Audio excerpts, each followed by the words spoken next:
Hey Guru Nation, how is it going? I wanted to do a really quick video for you guys because there's this thing called AI. I don't know if you know about it. I pay for 2 of them, but this feature is free on the ChatGPT version.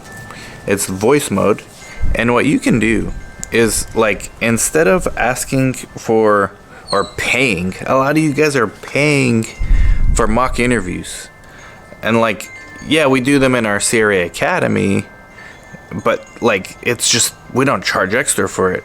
It's just part of the course. But you can do it yourself over and over and over again with ChatGPT voice mode or even Grok. I've used both. Today I'm going to use ChatGPT because I know for a fact that one is free and the voice mode is really cool. So I'm going to pull up my phone right now. I'm going to open up ChatGPT. You can do this on your computer as well. And I'm going to ask it to do a quick mock interview for me as if they're interviewing me to be a CRC. Let's do this. Hi, ChatGPT, or what do I call you? You can call me ChatGPT or just chat. What can I do for you today? Awesome. So I wanted to demonstrate to Guru Nation. I'm doing a video right now. Can you say hi to Guru Nation real quick? Hi, Guru Nation. Great to be here. Thank you so much for coming on. It's really an honor to have you on my video. Thank you for having me. It's a pleasure to be part of your video. Okay, now I'm telling Guru Nation that when they have a job interview coming up, what they can do is upload the job description to you or just read it out loud to you beforehand and then tell you to do a mock interview, and they can tweak the difficulty of the interview, the length, whatever the case may be, right? Exactly. They can upload the job description or just describe the role, and I'll help with a realistic mock interview. They can adjust the difficulty, length, and focus to suit their needs. And I know that you and I have been doing this a few times already. I just had issues with recording, so I had to come outside and just do it with my camera because the screen recording wasn't picking up your voice for the purpose of demonstration. So I know we've done it already, but make it a new questions for me this time as a CRC.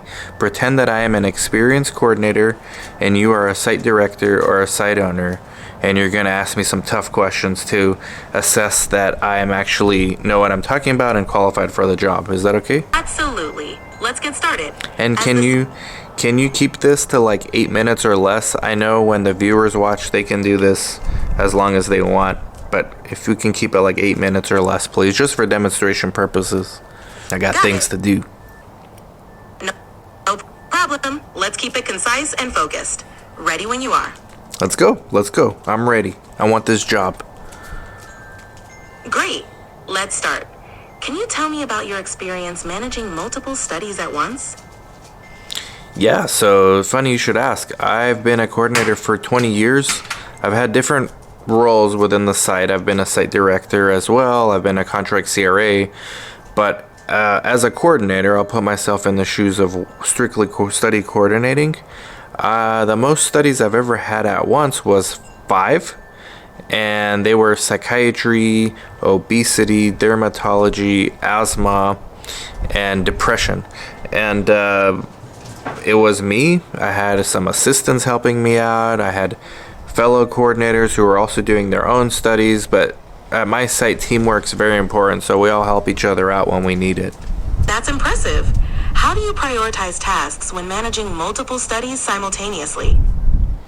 I use the Eisenhower matrix. So the Eisenhower matrix, you can separate things into urgent and important. So you have a quadrant where you have urgent and important, urgent, not important, not urgent and important, and not urgent and not important. And obviously I put patient-related tasks as urgent and important because we want our patients to have a good experience. It's critical, mission critical to my site as part of the site's mission to keep patients happy. And then after that, it's all the internal stakeholders and then the external ones like the CRAs and the medical monitors. And to them, of course, everything is urgent. But then we have to decide along with management if it's actually important or not. That's a solid approach. How do you handle communication with your internal team and external stakeholders to ensure smooth coordination? So internally we use Creo, and we're small enough to where we just have one group text throughout the day. There's 7 of us in that group text. All the coordinators and a few of the sub-investigators and some management, people from management are on this group text. So throughout the day, if somebody needs help or someone needs dry ice or someone needs somebody to help them with a tough blood draw, we use that group text because we have multiple locations as well within Yuma. And then externally we use Creo, and we use Creo for we can use Creo internally too. They're a sponsor of the show, by the way. Shout out to Creo. We can have internal comments for our team members, and we can have comments for monitors as well. But why don't you try to stump me on a very technical question so that Guru Nation can kill 2 birds with 1 stone here and maybe learn something as well? All right, let's dive into something technical. Can you explain expected serious adverse event, SAE, in a clinical trial? Yeah, so whenever a SAE occurs, a serious adverse event, you have to submit the initial SAE report within 24 hours of finding out about it to the sponsor and to the IRB. You are also supposed to try to get as much information as you can, whether it's a patient narrative or a hospital narrative, until you can get the official hospital records or medical records if it did not involve a hospitalization, but from my experiences, most of the time they do. And then you have to submit the follow-up report whenever you get more information. You have to get the PI to sign off on it. And again, it's time critical, so you have to submit it to the sponsor and the IRB within 24 hours. And of course, you have to document it in the source as well. That's a thorough response. How do you ensure all team members are promptly informed and coordinated during an SAE? Well, we do have that group text that we use, and we have conversations there, and we also share a common room where we all meet. It's kind of like our hub from our hub and spoke model.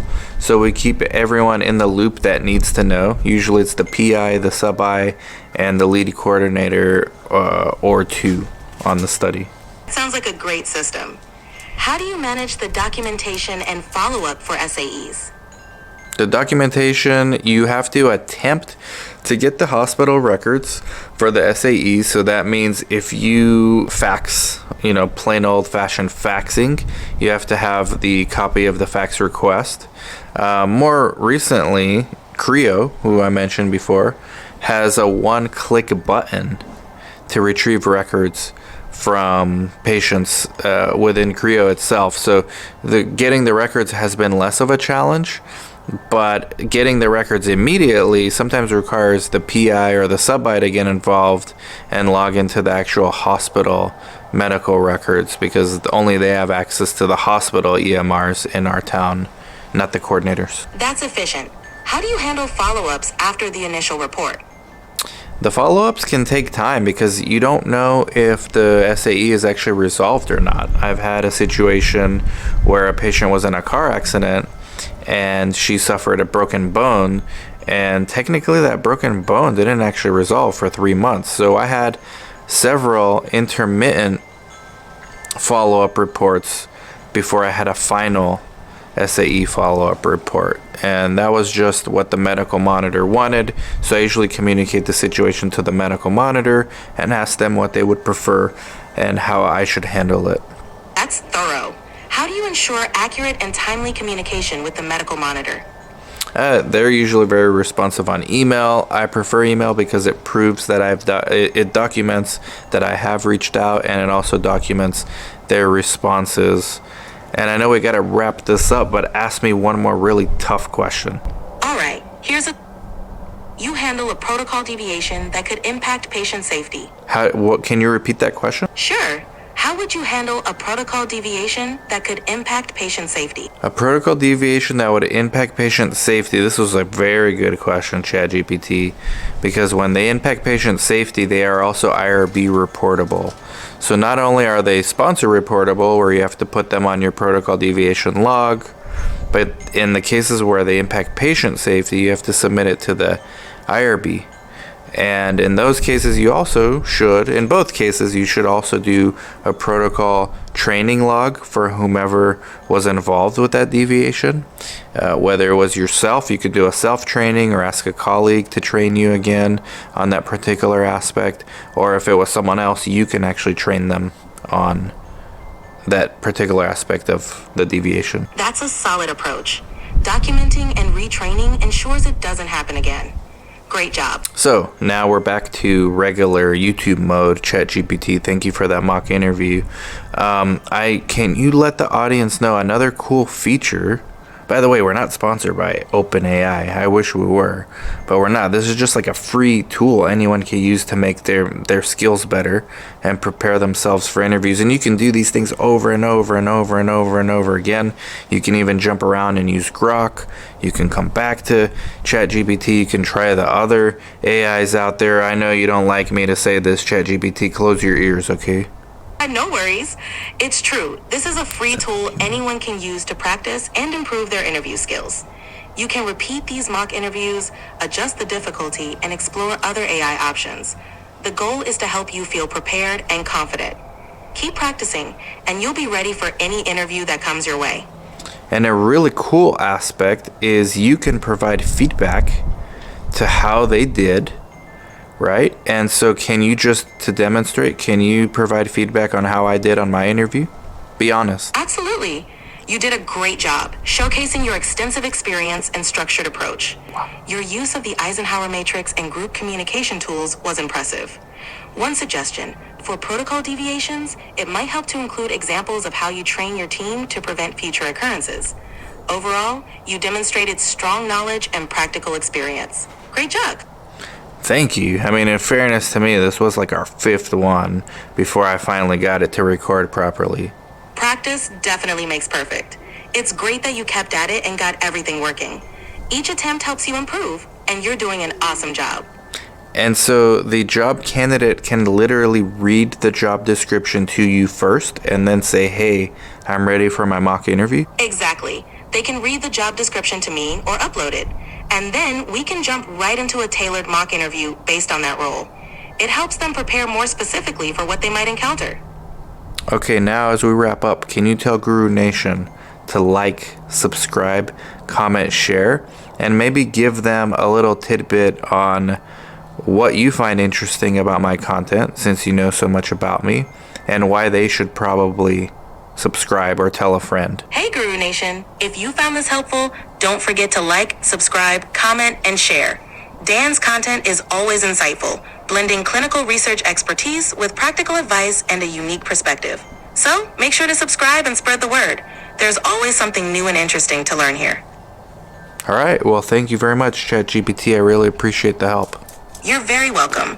I'm glad I could help. Good luck with everything. Bye-bye. That's it, Guru Nation. That's all you gotta do. These tools are out here. I don't think anyone has talked to YouTube or LinkedIn about this kind of stuff.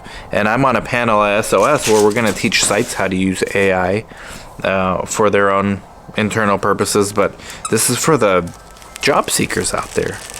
Or anyone. Maybe you want to be a consultant. Have a conversation with ChatGPT about a game plan for how to get that job. I mean, these are free tools, guys, and never pay for another mock interview again. And this is coming from someone who owns a CRA Academy, and we've got a bunch of cool announcements coming out this year after SOS, so stay tuned. And like my homegirl said, like, subscribe, comment, share, and Sonic wants you to as well. Bye-bye.